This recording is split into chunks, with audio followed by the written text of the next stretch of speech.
जिस पल मेरी पूरी क्लास उस नाइटमेयर गेम में घसीटी गई, हम सबको एक ही बात बताई गई। अगर जिंदा रहना है तो कॉफिन के अंदर घुसो। सुनने में आसान लग रहा है ना? हाँ, लेकिन प्रॉब्लम ये थी कि ज्यादातर कॉफिन्स खाली नहीं थे। उनमें सड़ी हुई लाशें बंद थीं और सिर्फ कुछ ही सेफ थे। जैसे ही सबको ये बात समझ आई, पूरी क्लास पागलों की तरह खाली कॉफिन्स के लिए लड़ने लगी। कोई धक्का दे रहा था, कोई चिल्ला रहा था, कुछ तो लिटरली जानवरों की तरह एक दूसरे पर टूट पड़े थे। लेकिन उस पूरे केओस के बीच मैंने एक सेकंड भी वेस्ट नहीं किया। मैं सीधा उस विशाल लाल कॉफिन की तरफ चल पड़ा जिस पर पीले टैलिस्मन्स लगे हुए थे। वही कॉफिन जिसमें एक 3S क्लास गोस्ट ब्राइट कैद थी।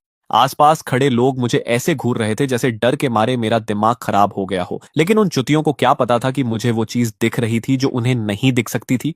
मेरी आंखों के सामने गॉड्स के चैट लॉग्स तैर रहे थे। वही गॉड्स जो इस डंजन को चला रहे थे, और उन्हीं मैसेजेस में इस मौत के गेम का हर हिडन क्लू छुपा था। तभी अचानक पूरे ग्रेवयार्ड के ऊपर खून जैसे लाल लेटर्स चमकने लगे। Welcome players to the strange world. Before the countdown reaches 0, each player must select a coffin. Each coffin may only contain one person. All players must strictly obey the game rules. Survivors will receive generous rewards. Failures will be erased immediately. Message खत्म होते ही आसमान में एक giant 10 minute का countdown दिखाई देने लगा जो लगातार नीचे जा रहा था। पूरे ग्रेवयार्ड में पैनिक फट पड़ा। एक लड़की मिट्टी पर गिरकर अपना सिर पकड़ते हुए हिस्टेरिकली रोने लगी। ये जगह क्या है? स्ट्रेंज वर्ल्ड क्या होता है? कोई हमें बचाओ। तभी एक लड़का पूरी तरह टूट गया और पहाड़ से नीचे भागने लगा। लेकिन जैसे ही उसने ग्रेवयार्ड की बाउंड्री क्रॉस की, उसका पूरा शरीर ऐसे मरोड़ खाकर फट गया जैसे किसी इनविजिबल ब्लेंडर में डाल दिया गया हो। फ्लैश, बोन्स, सब कुछ काले पार्टिकल्स बनकर हवा में उड़ गया। और ठीक उसी समय ग्रेवयार्ड में मौजूद एक कॉफिन गायब हो गया। तभी अचानक एक आवाज पूरे शोर के बीच गूंजी, कोई हरकत मत करना भड़वो, सब वहीं खड़े रहो। मैंने आवाज की तरफ देखा तो हमारी क्लास का रिच सेकंड जनरेशन लड़का फैंग जी भीड़ के बीच खड़ा था। अजीब बात यह थी कि उसके चेहरे पर डर का नामो निशान तक नहीं था। उल्टा नल्ला एक्साइटमेंट में लग रहा था, जैसे उसे यह सब एंजॉय हो रहा हो। फिर अचानक उसकी आंखें बदल गईं। उसकी प्यूपिल्स के अंदर हल्की सिल्वर ग्लो चमकने लगी। तभी एक मैकेनिकल आवाज पूरे ग्रेवयार्ड में गूंजी, system notification, Fang Ji has awakened a talent. Due to displaying decisive qualities under extreme pressure, player Fang Ji has been selected by the High Dimensional Observer, Bliss Lord, and awakened the initial Earth grade talent Fighter. ये आवाज सबने सुनी। भीड़ तुरंत फट पड़ी। क्या talent awaken हो गया? लेकिन फांग जी ने किसी की तरफ ध्यान नहीं दिया। वो पास पड़े एक काले कॉफिन की तरफ मुड़ा और अपनी सिल्वर आईज सिकोड़ ली। होली शिट, इसके अंदर कुछ है। आधी सड़ी हुई लाश उपसेदार, और उसके नाखून कम से कम 5 से 6 सेंटीमीटर लंबे हैं। सबसे पहले रिएक्ट मेरी ex girlfriend song Ying Ying ने किया। वो तुरंत भागकर फेंग जी की बाहों से चिपक गई। फेंग जी, तुम इनके अंदर देख सकते हो ना? प्लीज मेरी मदद करो। कौन से कॉफिन सेफ हैं? फेंग जी ने नीचे उसकी तरफ देखा लेकिन उसे हटाया नहीं। उल्टा उसने टेरिफाइड क्राउड की तरफ देखकर अथॉरिटी से कहा, अगर जिंदा रहना है तो सब मेरे पास आओ और मेरी बात सुनो। उसकी बात सुनते ही सबकी सर्वाइवल इंस्टिंक्ट्स किक इन कर गईं। एक एक करके मेरे क्लासमेट्स उसके आसपास इकट्ठा होने लगे। सबके चेहरे पर वही पथेटिक एक्सप्रेशंस थे। कोई खुशामद कर रहा था, कोई भीख मांग रहा था। फेंग जी, प्लीज हमारी मदद करो। ब्रदर जी, आप जो बोलोगे हम करेंगे। फेंग जी हल्का सा मुस्कुराया। साफ दिख रहा था कि ये कमीना इस अटेंशन को पूरी तरह एंजॉय कर रहा था। फिर उसकी नजर भीड़ से अलग खड़े मुझ पर पड़ी। यो शिन्युअन, तू भीख मांगने क्यों नहीं आ रहा? उसने हंसते हुए कहा। तूने तो कभी यिंगिंग के लिए कुछ भी करने की बात कही थी ना, जब उसके पीछे कुत्ते की तरह घूम रहा था। उसके आसपास खड़े कुछ लड़के तुरंत हंसने लगे। एग्जैक्टली। अब फैंग जी के पास टैलेंट है, तेरे पास क्या है? ऐसे खड़ा क्या है बे? घुटनों पर गिर जा, शायद ब्रदर जी तुझे कोई डिसेंट कॉफिन दे दे। लेकिन मैंने कोई जवाब नहीं दिया। मैं बस चुपचाप वहीं खड़ा रहा, नजरें नीचे किए, बिल्कुल उस सूखे पेड़ की तरह जो मिट्टी में जड़ें गाड़कर खामोश खड़ा रहता है। शायद फेंग जी को लगा मैं डर के मारे सोचने लायक भी नहीं बचा हूं, इसलिए उसने मुझ पर ध्यान देना बंद कर दिया और सॉन यिंग यिंग को साथ लेकर एक एक कॉफिन चेक करने लगा। लेकिन उन लोगों को बिल्कुल अंदाजा नहीं था कि मेरी आंखों के सामने ग्लोइंग गोल्डन टेक्स्ट लगातार स्क्रॉल होना शुरू हो चुका था। Another new game has started. These low-dimensional insects still don't realize that once the countdown ends, living zombies will appear in the graveyard and tear apart anything outside the coffins. ये पढ़ते ही मेरी pupils सिकुड़ गईं। मेरा शरीर आधे second के लिए जम गया। तभी और गोल्डन मैसेजेस तेजी से सामने बहने लगे। The funniest part is that the rotten corpses inside the coffins are actually the key to survival. The smell of decay hides the scent of the living, so the zombies will ignore anyone inside. I'm dying laughing. That idiot with the clairvoyance talent is desperately searching for empty coffins. He thinks empty means safe.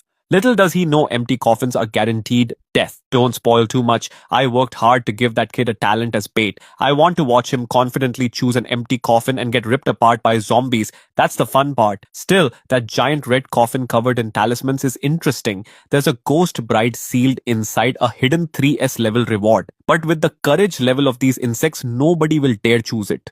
मेरा दिल जोर से सीने पर धड़कने लगा, लेकिन मैंने खुद को जबरदस्ती काम रखा। और सच बोलूं तो ये सब सुनकर अंदर कुछ ठंडा पड़ गया था। पिछले 3 सालों से मैंने सॉन्ग यिंग यिंग के लिए सब कुछ सैक्रिफाइस किया था। खुद खाना स्किप किया, हर पैसा बचाया, उसके लिए लग्जरी गिफ्ट्स खरीदे जो मेरी औकात से बाहर थे।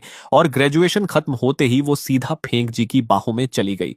उसी पल मेरा दिल पूरी तरह मर चुका था। ऐसी गोल्ड डाइगर लड़की को फेंक जी के साथ नरक में सड़ना ही डिजर्व करता था। उधर फेंक जी बड़ी शान से कॉफिन्स बांट रहा था, जैसे सबकी किस्मत का राजा वही हो। इस कॉफिन में रॉटन कॉर्प्स है, अगर बदबू सह लोगे तो सरवाइव कर जाओगे। ली जीशांग, ये तुम्हारा। ली जीशांग तो ऑलमोस्ट झुक ही गया। Thank you brother ji, thank you. फिर फेंक जी दूसरे कोफिन की तरफ बढ़ा। इसमें भी कॉर्प्स है, लेकिन डिके कम है। जियांग टिंग, तुम इसमें जाओ। जियांग टिंग रोते हुए उसे बार बार थैंक्स बोलने लगी। एक एक करके सारे कॉफिन्स बंटते गए और फेंग जी वहीं लाइफ और डेथ का रूलर बनकर खड़ा रहा। नेचुरली सॉन्ग यिंगिंग को स्पेशल ट्रीटमेंट मिला। फेंग जी ने पर्सनली उसके लिए एक रिलेटिवली क्लीन एम्पटी कॉफिन चुना। उसने उसके कंधे पर हाथ रखते हुए कहा, यह कॉफिन पुराना और टूटा हुआ है, लेकिन कम से कम अंदर कोई लाश नहीं है, थोड़ा एंड्योर कर लो। सॉन्ग यिंगिंग ने डिस्गस्ट से नाक सिकोड़ ली। साफ दिख रहा था कि सिर्फ कॉफिन को देखकर ही उसे घिन आ रही थी, लेकिन फिर भी वो कांपते हुए सिर हिलाने लगी। आखिर में सिर्फ 2 कॉफिन्स बचे। एक बिल्कुल प्लेन था, बिना किसी डेकोरेशन के, और उसका लिड थोड़ा खुला हुआ था। बाहर से वो पूरी तरह एम्प्टी लग रहा था। दूसरा वही विशाल क्रिम्सन कॉफिन था जिस पर पुराने फेडेड टैलिस्मन्स चिपके हुए थे। फांगजी ने अपनी सिल्वर आईज से रेड कॉफिन को स्कैन किया और भौहें सिकोड़ ली। मैं इसके अंदर नहीं देख पा रहा, कुछ इसे ब्लॉक कर रहा है। फिर वो एम्प्टी कॉफिन की तरफ मुड़ा। उसकी सिल्वर प्यूपिल्स ने उसे 3 बार ध्यान से स्कैन किया।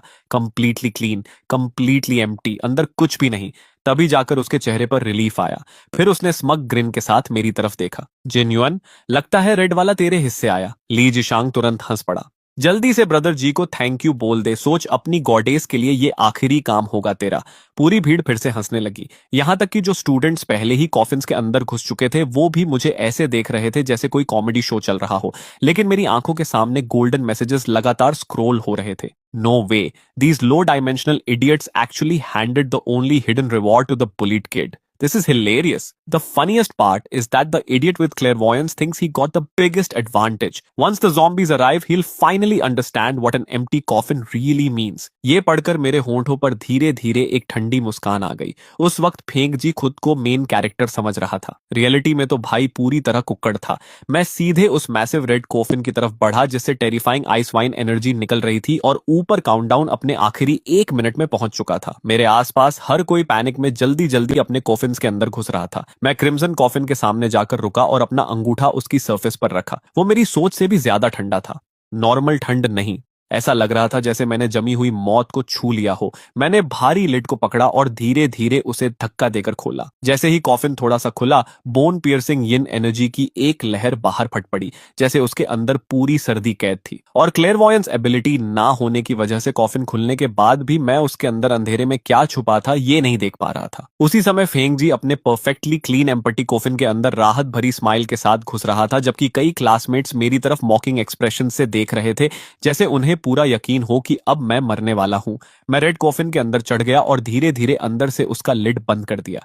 जैसे ही कॉफिन पूरी तरह सील हुआ, अंधेरा सब कुछ निकल गया, बिल्कुल एब्सोल्यूट डार्कनेस।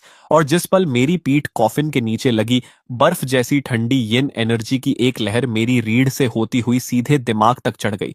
ठंड इतनी खतरनाक थी कि मेरे दांत अपने आप 2 बार टकरा गए और तभी मेरा दायां हाथ गलती से किसी नरम चीज से छू गया। बेहद नरम, लेकिन इतनी ठंडी कि इंसानी महसूस ही नहीं हो रही थी। एक पल के लिए मेरी सांस रुक गई। मैंने धीरे धीरे उंगलियां आगे बढ़ाई। सबसे पहले मुझे उभरे हुए पैटर्न्स महसूस हुए। हाथ से की गई सिलाई, इंट्रिकेट एम्ब्रॉयडरी पैसी, वेडिंग ड्रेस। मेरी उंगलियां धीरे धीरे ऊपर बढ़ती गईं और ऑनेस्टली बोलूं, जो भी ये गोस्ट ब्राइड थी उसकी फिगर सच में इंसेन थी, लेकिन उससे मेरे सिर में दौड़ रही दहशत जरा भी कम नहीं हुई। तो ये थी वो गोस्ट ब्राइड जिसके बारे में बुलेट कमेंट्स बात कर रहे थे। उसके शरीर से लगातार थिक यिन एनर्जी निकल रही थी जो पूरे कॉफिन को फ्रीजिंग पानी की तरह भर रही थी। मैं साफ महसूस कर पा रहा था कि मेरे हाथ पैरों की सेंसेशन तेजी से गायब हो रही है। मैंने खुद को होश में रखने के लिए अपनी जीभ जोर से काट ली। अभी पैनिक करना मतलब सीधा मरना था। बुलेट कमेंट्स पहले ही बता चुके थे कि ये गोस्ट ब्राइड एक एसएसएस हिडन रिवॉर्ड थी, मतलब इसे हासिल करने का कोई तरीका जरूर था। मुझे बस और क्लूज का इंतजार करना था। अभी जल्दबाजी की तो इंस्टेंट मौत तय थी। तभी अचानक बाहर की दुनिया जोर से कांपी, जैसे जमीन के नीचे से कोई विशाल चीज बाहर निकली हो। पूरा ग्रेवयार्ड हिंसक तरीके से हिलने लगा और आसमान में काउंटडाउन आखिरकार 0 पर पहुंच गया। अगले ही पल पूरे सिमेटेरी में डरावनी चीखें गूंज उठीं। बचाओ, किसी चीज ने मेरा कॉफिन तोड़ दिया। ज़ॉम्बीज, यहाँ बहुत सारे ज़ॉम्बीज हैं। ये मेरी टांगे खा रहे हैं। मैंने एम्प्टी कॉफिन चुना था। ये सिर्फ मुझे ही क्यों अटैक कर रहे हैं? उन चीखों को सुनकर मेरी सांस अटक गई। बुलेट कमेंट्स पूरी तरह सही थे।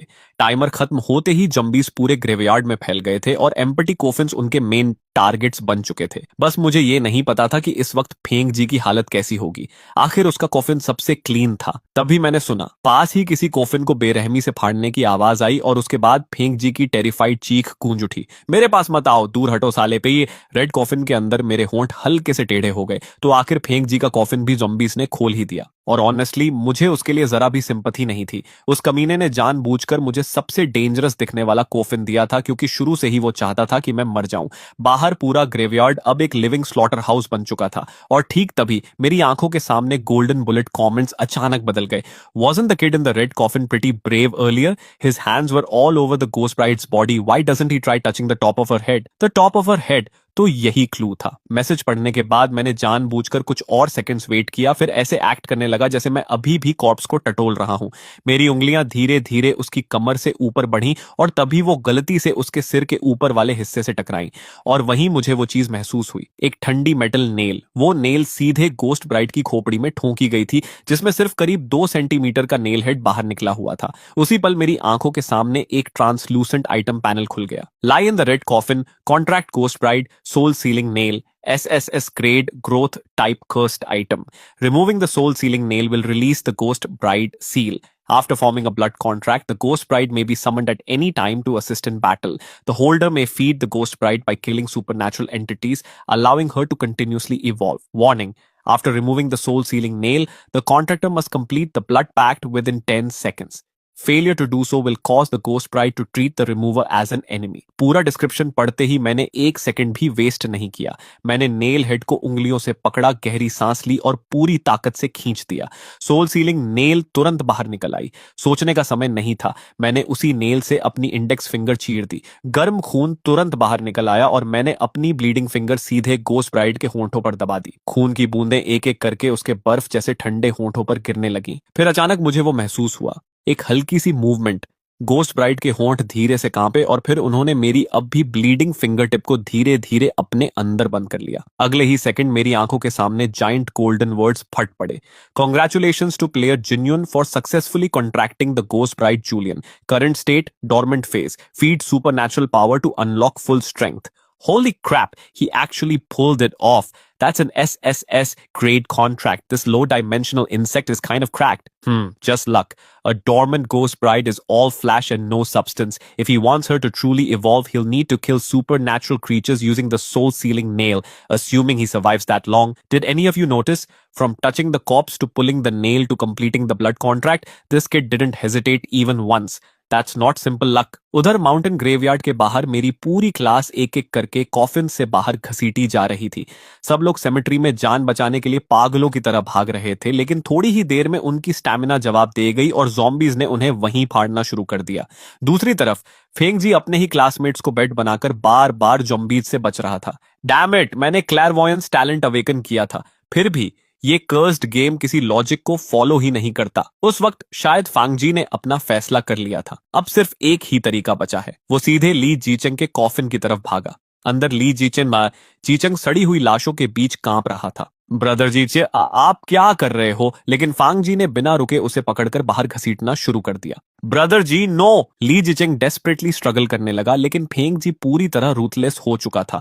वो कोफिन के ऊपर चढ़ गया और कई बार पूरी ताकत से ली जिकेंग की छाती पर पैर मारा। बेचारा वहीं रजिस्ट करने लायक भी नहीं बचा। अगले ही पल फेंग जी ने उसे कचरे की तरह बाहर फेंक दिया और जॉम्बीज के पहुंचने से ठीक पहले खुद कोफिन के अंदर घुस गया। रेड कॉफिन के अंदर बैठे बैठे भी मैं बाहर क्या हुआ होगा ये आसानी से इमेजिन कर पा रहा था। फैंग जी सच में खतरनाक कमीना था। बिल्कुल वही टाइप का मॉन्स्टर जिसे हाई डायमेंशनल गॉड्स बड़े मजे से देखते होंगे, और शायद इसी वजह से वो इतनी जल्दी मरने वाला नहीं था। तभी अचानक गोस्ट ब्राइड ने मेरी फिंगर से खून चूसना बंद कर दिया। उसका शरीर पहले से थोड़ा गर्म महसूस हो रहा था और फिर मुझे एक टेरिफाइंग सेंसेशन महसूस हुई। ऐसा लग रहा था जैसे कोई सीधे मेरी सोल को घूर रहा हो। मेरा हार्ट बीट जोर से स्किप हुआ। मैंने सिर घुमाया और देखा कि गोस्ट ब्राइड की आंखें खुल चुकी थीं। पिच ब्लैक कॉफिन के अंदर उसकी प्यूपिल्स ईरी रेड लाइट से चमक रही थी। अगले ही पल उसका पूरा शरीर अचानक टेंस हुआ और फिर फ्रीजिंग यिन एनर्जी में बदलकर सीधे मेरे हाथ में पकड़ी सोल सीलिंग नेल के अंदर समा गया। नेल से हल्की हमिंग वाइब्रेशन निकलने लगी। उसकी रस्टी सरफेस तुरंत डार्क ब्लू लाइट से चमक उठी और रिसाइडुअल यिन एनर्जी की स्ट्रैंड्स नेल से होकर मेरी हथेली में घुसने लगी। उसी पल मुझे महसूस हुआ कि मेरे मसल्स अनरियल लेवल तक टफ हो चुके हैं। तभी मेरे दिमाग में एक सिस्टम नोटिफिकेशन गूंजा। Congratulations, host. You have obtained the active skill Ghost Bride's Protection. Duration 5 minutes. Upon activation, all attributes will forcibly double. Interesting. He actually survived the contract backlash. With that weapon, cleaning up the zombies outside shouldn't be difficult. That soul sealing nail is an absolute killing weapon. As long as he keeps using it to slaughter supernatural entities and absorb their power, the hidden weapon spirit inside will continue evolving. Bullet comments पढ़ने के बाद मेरी आंखें हल्की सिकुड़ गईं। Honestly अभी तक ज़ॉम्बीज से लड़ने का नाम सुनकर भी मेरे अंदर डर था, लेकिन अब गोस्ट ब्राइड का बफ पूरे शरीर में दौड़ रहा था और उसी के साथ कॉन्फिडेंस भी अंदर फट पड़ा। मैंने एक हाथ से सोल सीलिंग नेल को कसकर पकड़ा और दूसरे हाथ से कॉफिन के लिड पर जोरदार धक्का मारा। मेरी डबल्ड फिजिकल स्ट्रेंथ पूरी तरह एक्सप्लोड हो गई। भारी रेड कॉफिन लिड एक ही पुश में ऊपर उछल गया। बाहर माउंटेन ग्रेवयार्ड पूरी तरह नरक बन चुका था। दर्जनों ग्रीन हेयर्ड ज़ॉम्बीज लाशों पर झुके हुए फ्लैश और ऑर्गन्स खा रहे थे। जैसे ही उन्होंने मूवमेंट सुनी, सबसे पास वाला ज़ॉम्बी झटके से मेरी तरफ मुड़ा और रैबिड एनिमल की तरह मुझ पर टूट पड़ा। ये डिंगयोन चुतिया हो गया है क्या? खुद मरना चाहता है क्या? लेकिन मेरी तरफ दौड़ते ज़ॉम्बी को देखकर भी मेरे चेहरे पर कोई बदलाव नहीं आया। घोस्ट ब्राइड के बफ के नीचे ज़ॉम्बीज की मूवमेंट्स इतनी स्लो लग रही थी कि ऑलमोस्ट मजाक जैसी लग रही थी, और जब उसके क्लॉज मेरे गले से बस इंचेस दूर रह गए, तभी मैंने कैजुअली अपना सिर हल्का सा टिल्ट कर दिया। उसके क्लॉज मेरी नाक के बिल्कुल सामने से हवा चीरते हुए निकल गए। उसी मोशन में मैंने ज़ॉम्बी की लोअर बैक पकड़ ली, सोल सीलिंग नेल को ऊपर उठाया और पूरी ताकत से उसके स्कल में घुसा दिया।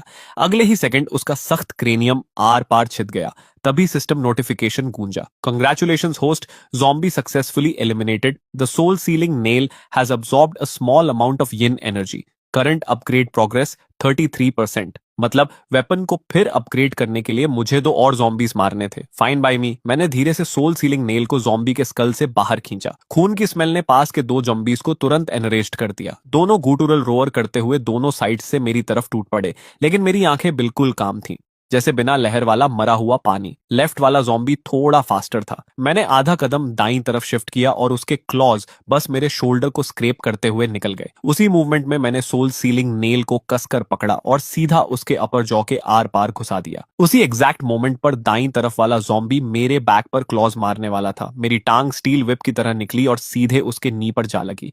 क्रीचर इंस्टेंटली बैलेंस खोकर जमीन पर गिर पड़ा। उसे रिकवर करने का मौका भी नहीं मिला। मैंने तुरंत सोल सीलिंग नेल नीचे घोंप दी, सीधे उसके स्कल के पीछे। The soul sealing nail has absorbed sufficient energy. Level increase to LV2, piercing strength and yin damage doubled. उसी समय मेरे हाथ में पकड़ा वेपन बदलने लगा। नेल हेड से एक जेड हैंडल निकल आया, जबकि करीब 30 सेंटीमीटर लंबा बॉडी स्ट्रेच होकर और शार्प हो गया। अब वो नेल कम और डेडली डैगर ज्यादा लग रहा था। गोल्डन कमेंट्स फिर से एक्सप्लोड हो गए। This insects combat instincts are insane. He fights like a cold blooded assassin, way better than those screaming trash bags running for their lives. Interesting. That weapon is finally starting to look worthwhile. Keep slaughtering each other low-dimensional insects. Entertain us. तभी पास से एक desperate scream गूंजी।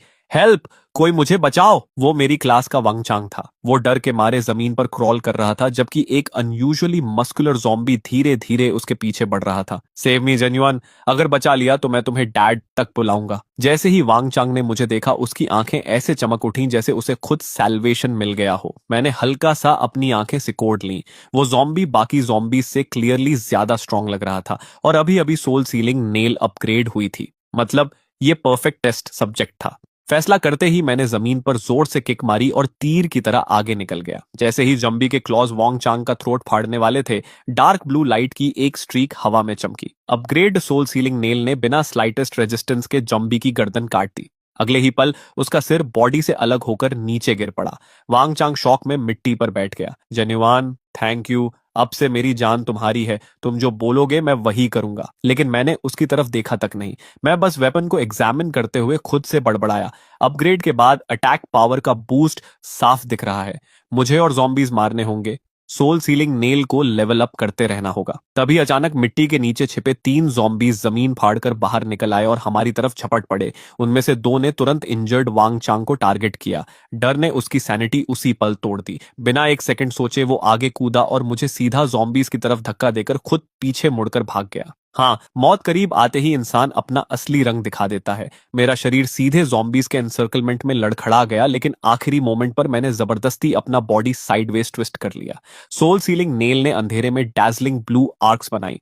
बर्फ जैसी 3 flashes zombies की गर्दनों से गुजर गईं।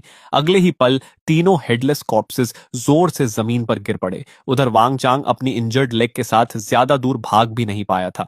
मैं आराम से उसके पीछे चला, कुछ ही सेकंड्स में उसे पकड़ लिया और उसकी पीठ पर जोरदार किक मारी। वो मुंह के बल जमीन पर गिर पड़ा और पैनिक में पलटकर बोला, शिन्युआन, मेरा वो मतलब नहीं था। जॉम्बी ने मुझे धक्का दे दिया था अभी। मैं धीरे धीरे उसकी तरफ बढ़ा। मेरी आंखें बर्फ से भी ज्यादा ठंडी थीं। फिर एक गीली टीयरिंग साउंड गूंजी। वांग चांग ने हॉरर और अनविलिंगनेस से अपनी चेस्ट पकड़ ली और अगले ही पल लाइफलेस होकर जमीन पर गिर पड़ा। उसके मरते ही मेरी विजन फिर से गोल्डन कमेंट से भर गई। Now this is a ruthless little insect. The way he casually killed that guy with one hand is exactly my kind of entertainment. Magnificent. This selfishness and absolute lack of morality is the beautiful scenery we crave. Kid, you've officially caught my attention. उस moment पर मुझे आखिर पूरी सच्चाई समझ आ गई। ये game कभी सर्वाइवल ट्रायल था ही नहीं। ये एक अरीना था, एक ग्लैडिएटर पिट, जिसे हाई डायमेंशनल गॉड सिर्फ एंटरटेनमेंट के लिए चला रहे थे। और इस गेम को जीतने का सिर्फ एक तरीका था, मॉन्स्टर्स से भी ज्यादा कोल्ड बनना।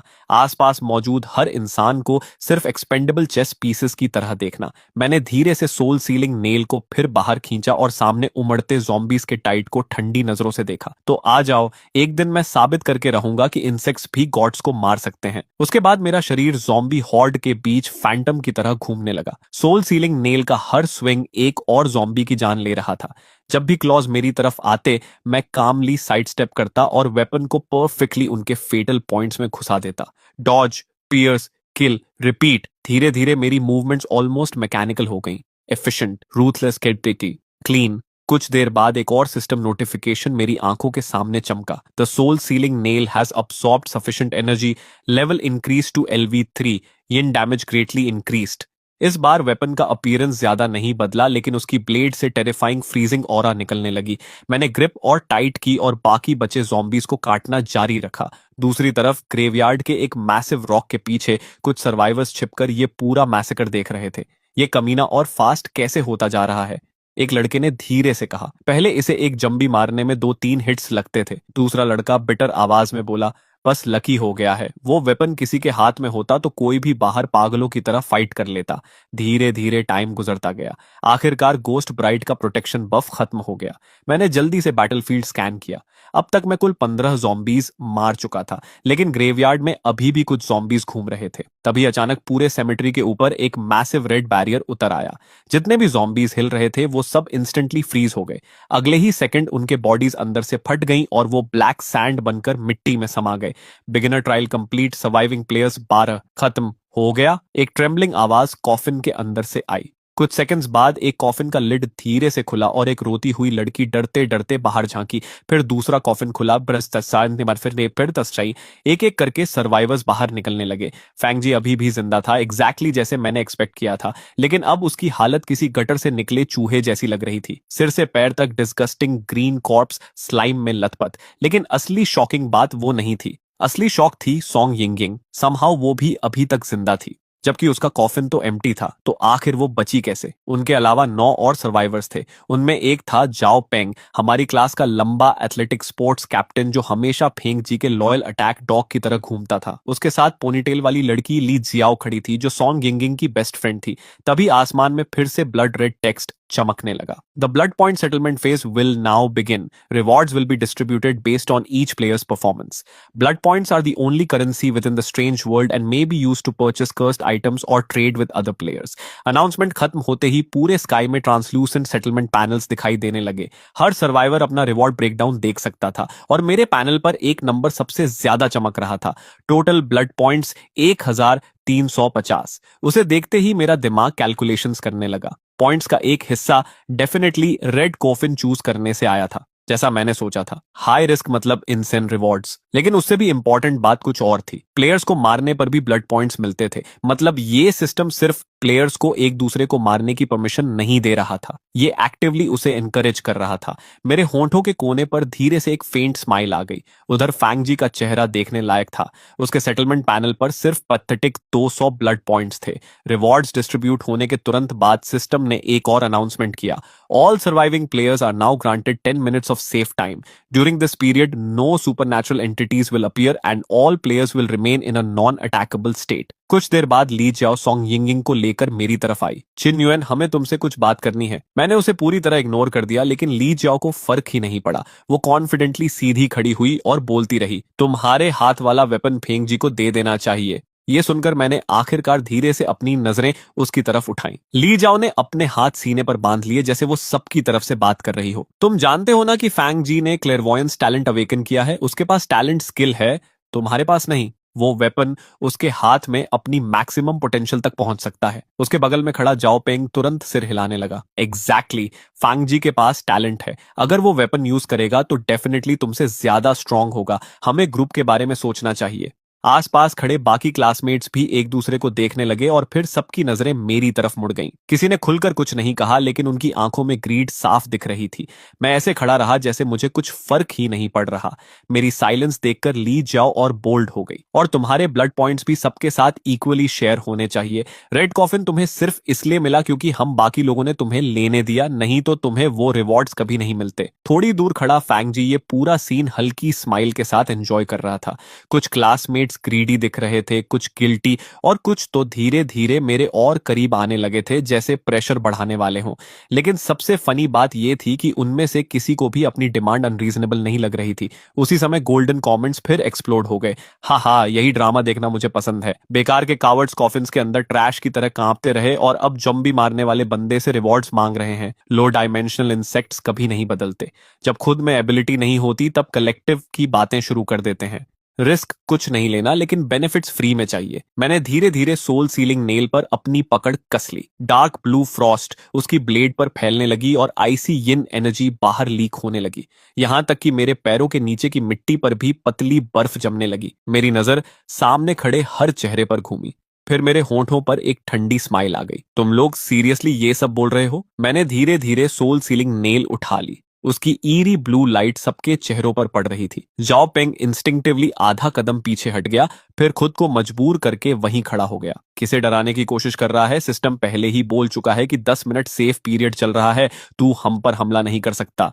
ये सुनते ही कुछ और लोगों को भी हिम्मत आ गई। एग्जैक्टली, अभी कोई किसी को हर्ट नहीं कर सकता, वेपन होने से क्या फर्क पड़ता है? उनकी स्टुपिडिटी देखकर मुझे ऑलमोस्ट हंसी आ गई। तुम सही कह रहे हो, अभी मैं तुम लोगों के साथ कुछ नहीं कर सकता। मैं हल्का सा रुका, फिर सोल सीलिंग नेल सीधा उनकी तरफ पॉइंट करती। लेकिन 10 मिनट्स बाद उसी पल एटमॉस्फेयर पूरी तरह फ्रीज हो गया। तुम सबने सेटलमेंट पैनल देखा था ना? मेरी आवाज और ठंडी हो गई।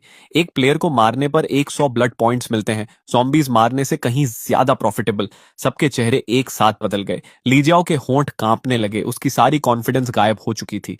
जाओ पेंग बार बार अपनी फिस्ट्स भींच और खोल रहा था और उसके माथे पर कोल्ड स्वेट आ गया था। चिन युआन, तुम सच में लोगों को नहीं मारोगे ना? हम तुम्हारे क्लासमेट्स हैं। जाओ पेंग टफ बनने की कोशिश कर रहा था, लेकिन उसकी आवाज में कॉन्फिडेंस का नाम नहीं था। मैंने उसे इंडिफरेंट नजरों से देखा। मैं पहले ही एक आदमी मार चुका हूं, भूल गए? पूरी भीड़ इंस्टेंटली स्टिफ हो गई। एक लड़की धीरे से बुदबुदाई, ये सच में लोगों को मार देगा। वांग चांग को इसी ने मारा था। वो सेंटेंस क्राउड में बीमारी की तरह फैल गया। झो पेंग और बाकी लोगों के चेहरे और अगली हो गए। वांग चांग हमारा क्लासमेट था, तुम उसे कैसे मार सकते हो, किसी ने चिल्लाकर कहा। मैंने तुरंत फैंगजी की तरफ देखा। और फैंगजी ने क्या किया था? मेरी आवाज बर्फ जैसी ठंडी थी। जिस लड़के को इसने कॉफिन से घसीट कर बाहर निकाला और उसकी रिब्स तोड़ने तक स्टॉम्प किया, उसकी आधी बॉडी अभी भी उधर ज़ॉम्बीज खा रहे हैं। फैंग जी का चेहरा हल्का बदल गया, लेकिन उसने कुछ बोलने की हिम्मत नहीं की। लेकिन जाओ पेंग तुरंत उसकी तरफदारी में कूद पड़ा। वो अलग बात है, फैंग जी के पास क्लियर वॉयंस टैलेंट है। उसकी लाइफ बाकी लोगों से ज्यादा वैल्यूएबल है। ये सुनते ही मैं खुलकर हंस पड़ा। इंटरेस्टिंग। मैंने हल्का सा सिर टेढ़ा किया। मतलब टैलेंटेड आदमी दूसरों को मारे तो उसे सर्वाइवल बोलते हो, लेकिन बिना टैलेंट वाला किसी को मारे तो वो मॉन्स्टर बन जाता है। मेरी आंखें हल्की सिकुड़ गईं। समझ गया, तुम्हारा लॉजिक याद रखूंगा। जो पेंग तुरंत पीछे हट गया और चुपचाप एक कदम और दूर हो गया। उसे अब बोलने की हिम्मत नहीं थी। रियलाइजिंग कि इंटिमिडेशन काम नहीं कर रही, ली जाओ ने तुरंत तरीका बदल दिया। उसने सॉन्ग यिंगिंग का हाथ पकड़कर उसे आगे खींच लिया। छिन युआन, तुम पहले यिंगिंग को बहुत पसंद करते थे ना? उसने मेरी तरफ देखते हुए कहा। अब खुद को देखो, तुम इतने कोल्ड ब्लडेड बन गए हो। यिंगिंग को तुम्हारा ऐसा बिहेवियर कभी पसंद नहीं आएगा। बस वेपन दे दो ना। उसके बगल में खड़ी सॉन्ग यिंगिंग ने जानबूझकर होपफुल एक्सप्रेशन बनाया। ऑनेस्टली मैं साफ समझ सकता था उसके दिमाग में क्या चल रहा था। ऐसे डेथ गेम में एक लॉयल सिंप होना उसकी सर्वाइवल ऑड्स को कई गुना बढ़ा देता, लेकिन अनफॉर्चुनेटली उसके लिए मेरे चेहरे पर जरा सा भी बदलाव नहीं आया। सॉन्ग यिंगिंग ने ऑकवर्डली अपना होंठ काटा। छिन युआन, अगर तुम वेपन नहीं दोगे तो मैं भी अब तुम्हें अटेंशन नहीं दूंगी। बाद में रिग्रेट मत करना। इतना बोलकर उसने जानबूझकर अपना चेहरा दूसरी तरफ घुमा लिया, जैसे उसे पूरा यकीन हो कि मैं पहले की तरह उसे मनाने लगूंगा। हाँ, वो अभी भी मुझे वही पुराना पैथेटिक आदमी समझ रही थी। वेपन और ब्लड पॉइंट्स दोनों भूल जाओ, मैंने शांत आवाज में कहा। तुम लोगों पर मैंने अभी तक अटैक सिर्फ पुरानी मेमोरीज की वजह से नहीं किया। फिर मैंने सॉन्ग यिंगिंग की तरफ हल्की प्लेफुल स्माइल के साथ देखा। एक्चुअली मुझे एक चीज जाननी है। मेरी आंखें धीरे धीरे शार्प हो गईं। कॉर्प्सेस वाले कॉफिन्स पर ज़ॉम्बीज इसलिए हमला नहीं कर रहे थे क्योंकि सड़ांत की स्मेल लिविंग सेंट को हाइड कर रही थी, लेकिन फैंग जी ने तुम्हें एम्प्टी कॉफिन दिया था, है ना? मैंने सीधा उसकी आंखों में देखते हुए पूछा। तो फिर तुम जंबी अटैक से बची कैसे? सॉन्ग यिंगिंग का चेहरा इंस्टेंटली फ्रीज हो गया। मैं लकी थी। लकी? मैं हल्का हंसा। ये बात खुद तुम्हें भी बिलीवेबल लगती है? आसपास खड़े सारे क्लासमेट्स तुरंत सॉन्ग यिंगिंग की तरफ मुड़ गए। उसका गला जैसे बंद हो गया था। उसकी उंगलियां सबकॉन्शियसली अपने कपड़ों के कोने को कसकर पकड़ चुकी थीं, लेकिन उसके कुछ बोलने से पहले ही ली जाओ प्राउडली उसकी तरफ से जवाब दे बैठी। यिंग यिंग को कॉफिन के अंदर एक जेड पेंडेंट मिला था। पेंडेंट ग्लो करता है और ज़ॉम्बी ऑरा को ब्लॉक करता है। इसी वजह से वो पूरी ट्रायल में सेफली बची रही। जैसे ही उसके मुंह से ये वर्ड्स निकले, सॉन्ग यिंग यिंग का चेहरा मौत जैसा सफेद पड़ गया। अब बहुत देर हो चुकी थी। आसपास मौजूद हर इंसान की आंखों में इंस्टेंट नेकेड ग्रीड चमक उठी। जाओ पेंग सीधे उस पॉकेट को घूरने लगा जिसे सॉन्ग यिंग यिंग कसकर पकड़ रही थी। फैंग जी ने अपनी सिल्वर आइज हल्की सिकोड़ ली। साफ दिख रहा था कि वो अपनी क्लेयरवॉयंस एबिलिटी से उसके शरीर को स्कैन कर रहा है। कुछ ही मोमेंट्स पहले पूरा ग्रुप मेरे खिलाफ यूनाइटेड था, लेकिन अब पूरा target silently song Ying Ying पर शिफ्ट हो चुका था। उसके आसपास का प्रेशर इंस्टेंटली भारी हो गया। डेस्परेशन में सॉन्ग यिंग यिंग अचानक जोर से चिल्लाई, सोचो सिस्टम हमें 10 मिनट का सेफ टाइम क्यों देगा? क्राउड एक सेकंड के लिए फ्रीज हो गया। उसने जल्दी से आगे कहा, इस ग्रेवयार्ड में इतने सारे कॉफिन्स और कॉर्पसेस पड़े हैं। अगर मुझे एक कॉफिन से जेड पेंडेंट मिला तेलेपारिपत से, तो बाकी जगहों पर भी हिडन कर्स्ड आइटम्स हो सकते हैं। उसकी आवाज तेज हो गई। ये 10 मिनट्स ऑब्वियसली ट्रेजर हंटिंग के लिए हैं। वो सेंटेंस जैसे एक की बन गया जिसने सबकी ग्रीड अनलॉक कर दी। सही कह रही है, बाकी कॉफिन्स में भी हिडन आइटम्स हो सकते हैं। जल्दी सर्च करो, क्या पता जिन्युन की नेल से भी स्ट्रॉन्ग वेपन मिल जाए। सबसे पहले फैंग जी रिएक्ट किया। वो तुरंत पलटा और जाओ पेंग को साथ लेकर ग्रेवयार्ड के कॉर्नर में पड़े एक हाफ कोलैप्स्ड स्टोन कोफिन की तरफ भागा। बाकी सर्वाइवर्स भी पागलों की तरह पूरे ग्रेवयार्ड में फैल गए और स्टार्विंग डॉग्स की तरह कोफिन्स खंगालने लगे। ये देखकर सॉन्ग यिंग यिंग ने आखिर राहत की सांस ली और इंस्टिंक्टिवली अपने पॉकेट में छुपे जेड पेंडेंट को ढक लिया। नॉट बैड, काफी क्लेवर निकली, मैंने हल्की स्मक के साथ बुदबुदाया। फिर मैंने धीरे धीरे अपनी नजर पूरे सेमेट्री में दौड़ाई जहां सब लोग ट्रेजर के पीछे पागलों की तरह भाग रहे थे, लेकिन मैं अपनी जगह से एक कदम भी नहीं हिला, क्योंकि रैंडम कोफिन सर्च करना प्योर लक पर डिपेंड करता था और ऑनेस्टली वो तरीका मेरे लिए बहुत इनफिशिएंट था। मैंने फिर से अपना फोकस उन स्क्रॉलिंग गोल्डन सिस्टम मैसेजेस पर टिकाया जो मेरी आंखों के सामने तैर रहे थे। मैं बाकी लोगों की तरह मूव नहीं कर रहा था, मैं वेट कर रहा था, उन हाई डायमेंशनल गॉड्स का इंतजार कि कब वो कैजुअली कोई यूजफुल इंफॉर्मेशन लीक कर दें, hidden treasures, future rules, weaknesses, anything. उधर फांगजी की सिल्वर क्लेयर वॉयंस आईज कई बार फ्लिकर हुई, फिर वो अचानक जाओ पेंग को खींचते हुए ग्रेवयार्ड के कॉर्नर में छुपे एक टूटे हुए स्टोन कॉफिन तक ले गया। दोनों ने कुछ सेकंड्स तक उसके अंदर सर्च किया, फिर अचानक फेंग जी ने अंदर से एक रस्टी बटर नाइफ बाहर खींच ली। Butter knife? फेंग जी की आंखें इंस्टेंटली चमक उठी। अब मेरे पास भी वेपन है। जो पेंग पास झुककर देखने लगा। लेकिन ये तो जंग लगी हुई है। फेंग जी तुरंत स्नीर करने लगा।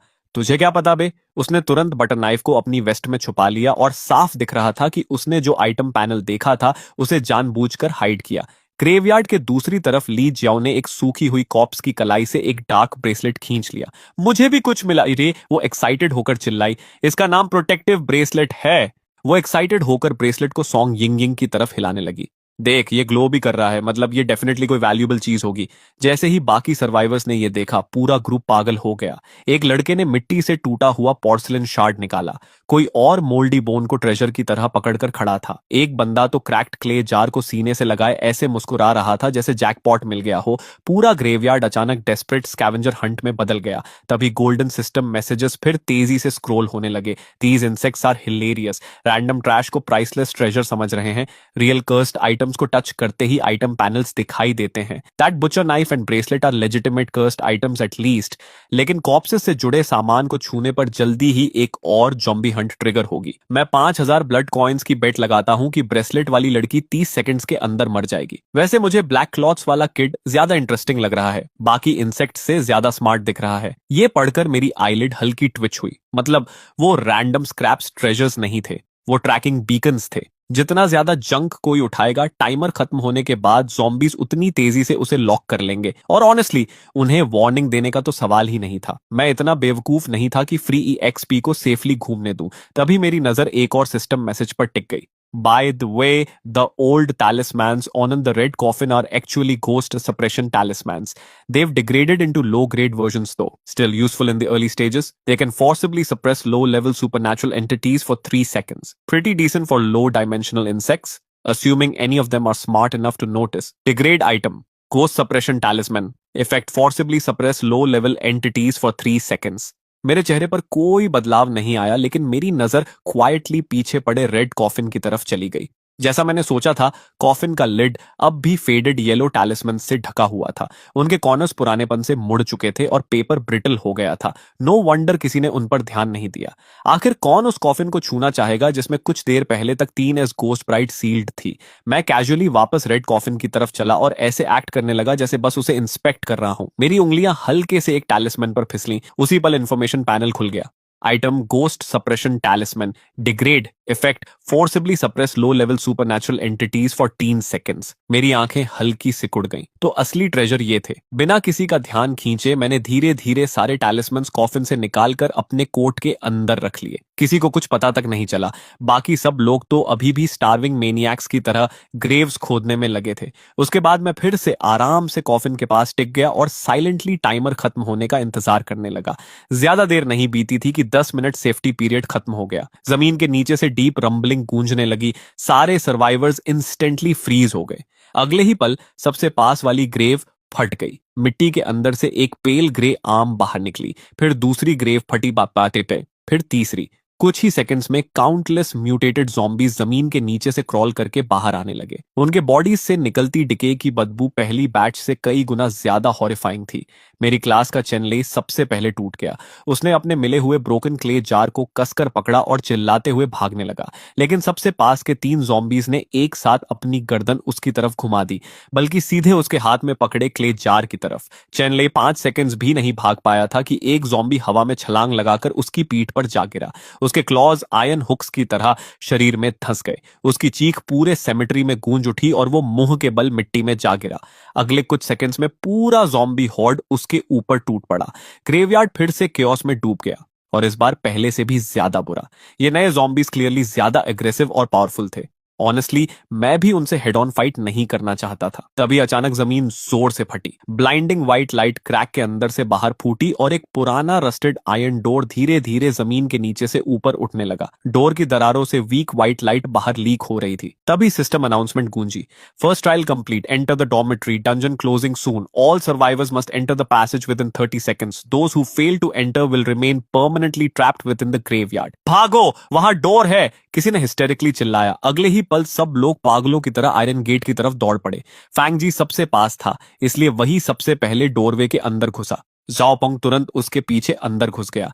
ली जाओ सेफ्टी तक पहुंचने के चक्कर में भागते भागते अपना एक शू भी खो बैठी और बेयरफुट ही दौड़ती रही। उधर मैं बिल्कुल कामली आखिरी 3 seconds तक वेट करता रहा, फिर आराम से आयरन डोर की तरफ चल पड़ा। जैसे ही मैं डोरवे के अंदर गया, पीछे मौजूद सारे ज़ॉम्बीज इंस्टेंटली गायब हो गए। उनकी जगह एक डैम्प मोल्डी हवा की बदबू ने ले ली। ऊपर फ्लिकरिंग फ्लोरेसेंट लाइट्स लगातार बज कर रही थीं और उनमें से शार्प इलेक्ट्रिकल क्रैकलिंग की आवाज आ रही थी। मेरे पैरों के नीचे सफेद और हरे टाइल्स थे। कॉरिडोर के दोनों साइड्स पर टाइटली शट डोर्स लगे हुए थे जिन पर ब्लू रूम नंबर्स लिखे थे। पूरा प्लेस बिल्कुल किसी स्कूल डॉर्मेट्री हॉलवे जैसा लग रहा था। सबसे पहले ली जियाओ रिएक्ट की। हम वापस आ गए। वो वॉल से टिक गई। उसके चेहरे पर मिट्टी और आंसू दोनों लगे थे। ये डॉम बिल्डिंग है, हम रियलिटी में वापस आ गए, हम बच गए, हम सच में बच गए। एक लड़का वहीं फ्लोर पर गिरकर अनकंट्रोलेबली रोने लगा। मैंने क्वाइटली सबको काउंट किया। मुझे मिलाकर अब सिर्फ 11 सर्वाइवर्स बचे थे। मैं कॉरिडोर के आखिर में ठंडी वॉल से टिक गया और चुपचाप अपने क्लासमेट्स को फर्स्ट ट्रायल सर्वाइव करने की खुशी मनाते देखता रहा। लेकिन उनसे अलग मुझे अंदर कुछ भी फील नहीं हो रहा था, क्योंकि मेरी आंखों के सामने सिस्टम मैसेजेस पहले से भी ज्यादा तेजी से स्क्रॉल होना शुरू हो चुके थे और इस बार हर लाइन ब्लड रेड थी। हा हा हा हा, ये इंसेक्ट्स सच में सोच रहे हैं कि सेफ जोन में पहुंच गए। This is the second trial, female dormitory. अब असली सफरिंग शुरू होगी। इनके एक्सप्रेशंस बहुत डिलिशियस हैं। मुझे बेट लगानी है कि ये लोग यहाँ ग्रेवयार्ड से भी ज्यादा रोएंगे। तभी अचानक वॉल से खून रिसना शुरू हो गया। सबसे पहले ली जाओ ने नोटिस किया, वॉल पर ब्लड राइटिंग। कॉरिडोर में मौजूद हर स्माइल उसी पल गायब हो गई। ब्लडी लेटर्स धीरे धीरे वॉल्स पर बनने लगे। सेकेंड ट्रायल, ब्लडी डॉर्मेट्री बासेटा, welcome players to bloody dormitory, और this building contains 3 floors with 12 dormitories per floor. However, the number of incoming survivors will soon exceed room capacity per se.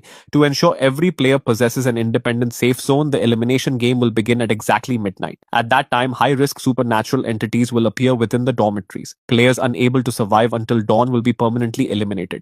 Bloody text गायब हो गया। उसकी जगह एक giant blood red clock दिखाई देने लगी जो मिडनाइट की तरफ काउंटडाउन कर रही थी। सबसे पहले लियू शाओफोंग टूट गई। वो चीखते हुए फ्लोर पर गिर पड़ी और अपना चेहरा ढककर हिस्टेरिकली रोने लगी। ये रियलिटी नहीं है, हम अभी भी गेम के अंदर हैं। कई लड़कों के चेहरे इंस्टेंटली सफेद पड़ गए। जाओ पेंग ब्लड रेड क्लॉक को देखते हुए कांपने लगा। फैंग जी ने साइलेंटली अपनी बुचर नाइफ को और कसकर पकड़ लिया। उसका एक्सप्रेशन बेहद अगली हो चुका था। मेरी विजन के सामने और सिस्टम मैसेजेस फ्लड होने लगे। इन इंसेक्ट्स का रोना ऑलरेडी अनोइंग हो गया। मिडनाइट अभी शुरू भी नहीं हुआ। दूसरे बिगिनर ट्रायल्स वाले प्लेयर्स अभी तक डॉर्मेटोरी पहुंचे भी नहीं। डंजन डिजाइनर इस बार सच में ईविल निकला। ये डॉर्मेटरी फ्यूचर सेफ जोन बनने वाली थी और अभी इन्हीं प्लेयर्स को इसके अंदर एक दूसरे को मारने पर मजबूर किया जाएगा। मेरा दिमाग इंस्टेंटली कैलकुलेशंस करने लगा।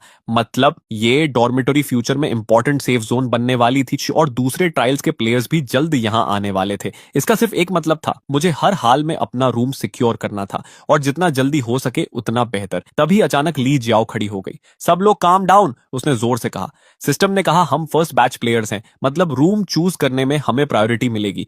मुझे लगता है बॉयज और गर्ल्स को अलग अलग रहना चाहिए, वही सेफेस्ट अरेंजमेंट है। उसके बोलते ही जांग तिंग इंस्टेंटली एक्सप्लोड हो गई।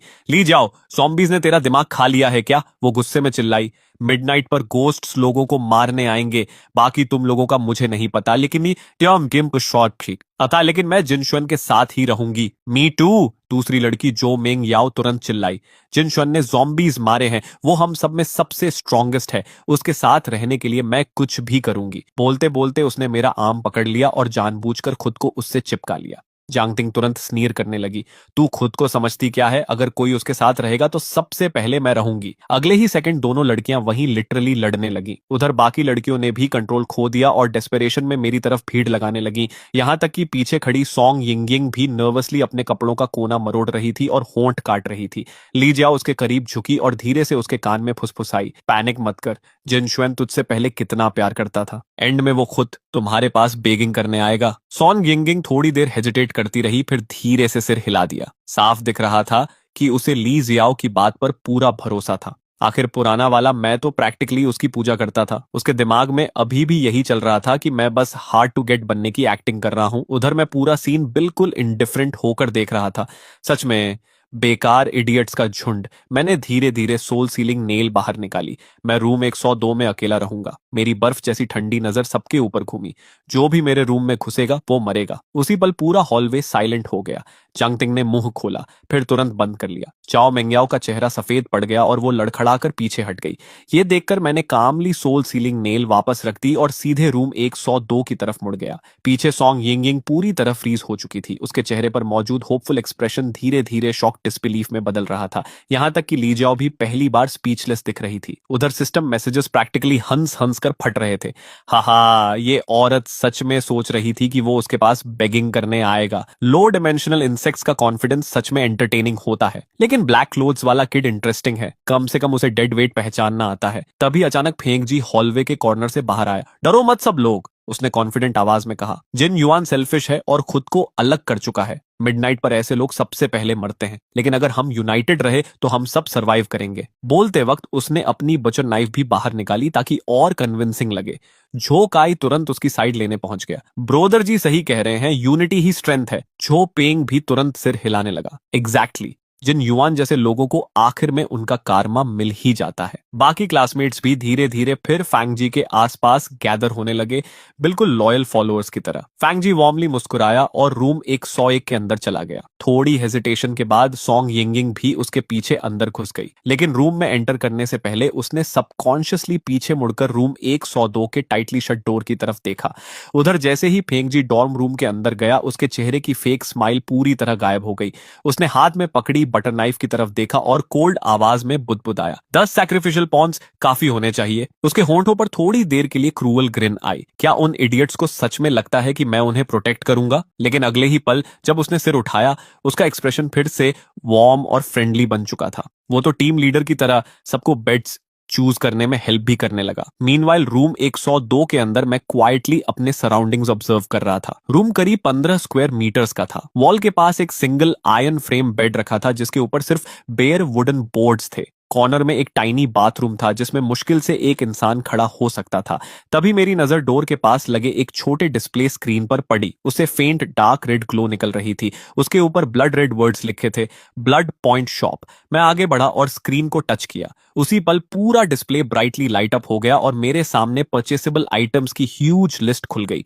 Food, water, daily supplies, medicine, सब कुछ था। Rice meal 10 blood points, mineral water 5 blood points, blanket 15 blood points, emergency bandages 20 blood points. Daily necessities काफी चीप थी, लेकिन जैसे ही मैंने कर्स्ड आइटम्स सेक्शन स्क्रॉल किया, प्राइसेस इंस्टेंटली आसमान छूने लगे। D grade item soul gathering bell, D grade item exorcism peach wood sword, सी grade item soul suppression stone, B grade item 100 ghost command banner. Prices देखकर मेरी eyelid हल्की Twitch हुई। Ordinary players एक trial में मुश्किल से 200 ब्लड पॉइंट्स कमा पा रहे थे। मतलब एक डिसेंट आइटम खरीदने की कीमत प्रैक्टिकली इंसानी जानों के बराबर थी। लेकिन ब्लाइंडली शॉप से चीजें खरीदने के बजाय मैंने सबसे पहले फिर से अपना ध्यान उन तेजी से स्क्रॉल हो रहे सिस्टम मैसेजेस पर लगाया। शॉप के जंग की किसे परवाह है, असल एंटरटेनमेंट तो मिडनाइट पर शुरू होगा। इस बार उन्होंने रिजेंटमेंट टाइप स्पिरिट्स रिलीज किए हैं। ये पढ़ते ही मेरी प्यूपिल्स इंस्टेंटली सिकुड़ गईं। रिजेंटमेंट टाइप गोस्ट्स, वो जॉम्बीज से कई गुना ज्यादा टेरिफाइंग होते हैं। मैंने कामली अपनी नजर वापस शॉप स्क्रीन पर डाली और कैजुअली ब्राउज करने का एक्ट करने लगा, जबकि सीक्रेटली मैं स्पिरिट टाइप एंटिटीज के खिलाफ यूजफुल आइटम्स सर्च कर रहा था। कई बार लिस्टिंग्स रिफ्रेश करने के बाद आखिर मुझे वही मिल गया जिसकी जरूरत थी। D grade item 5 Emperor coin string, constructed from 5 copper coins from different dynasties tied together with red string, greatly reduces the detection range of resentment type entities after equipping, equivalent to 30 seconds of invisibility. D grade item Black Dog blood, collected from the heart blood of a pure black dog. After splashing onto resentment type entities, they become visible and vulnerable to physical attacks for 5 seconds. मैंने बिना hesitation दोनों items instantly खरीद लिए। अगले ही second दोनों चीजें सीधे मेरे सामने मटेरियलाइज हो गईं। मैंने कॉपर कॉइन स्ट्रिंग को अपनी गर्दन में पहन लिया और ब्लैक डॉग ब्लड की बॉटल कोट के अंदर पॉकेट में रख ली। सब प्रिपेयर करने के बाद मैंने धीरे धीरे अपनी आंखें बंद की और कमर पर लगी कोल्ड सोल सीलिंग नेल को हल्के से रब करने लगा, कोशिश करते हुए कि अपनी कॉन्शियसनेस के अंदर गहराई में मौजूद गोस्ट ब्राइट को सेंस कर सकूं। क्या तुम मुझे सुन सकती हो जूलियन? साइलेंस, बिल्कुल कंप्लीट साइलेंस। लेकिन मैं इम्पेशेंट नहीं हुआ। जूलियन एक 3S कॉन्ट्रैक्टेड एंटिटी थी, उसे ट्रूली अवेकन करना ऑब्वियसली आसान नहीं होने वाला था। फिर भी 5 एम्पर कॉइन्स के 30 seconds invisibility effect, black dog blood के 5 सेकंड्स वल्नरेबिलिटी इफेक्ट और सोल सीलिंग नेल की रॉ किलिंग पावर को मिलाकर देखें तो आज रात उन रिजेंटमेंट स्पिरिट से सरवाइव करना शायद पॉसिबल था। मैं अभी अपने सर्वाइवल ऑड्स कैलकुलेट ही कर रहा था कि तभी कॉरिडोर के बाहर अचानक डेंस फुटस्टेप्स गूंजने लगे। तो फिलहाल के लिए इसी के साथ ये वीडियो यहीं खत्म होती है, लेकिन भाई स्टोरी अभी बस शुरू हुई है और अगर इसका नेक्स्ट पार्ट रिलीज होता है तो मैं उसका नया पार्ट बहुत जल्द लेकर आ जाऊंगा। तब तक के लिए लाइक, सब्सक्राइब और बेल आइकॉन दबाना मत भूलना, क्योंकि आगे इस डेथ गेम में सिर्फ गोस्ट्स ही नहीं, इंसानों का असली चेहरा भी देखने को मिलने वाला है।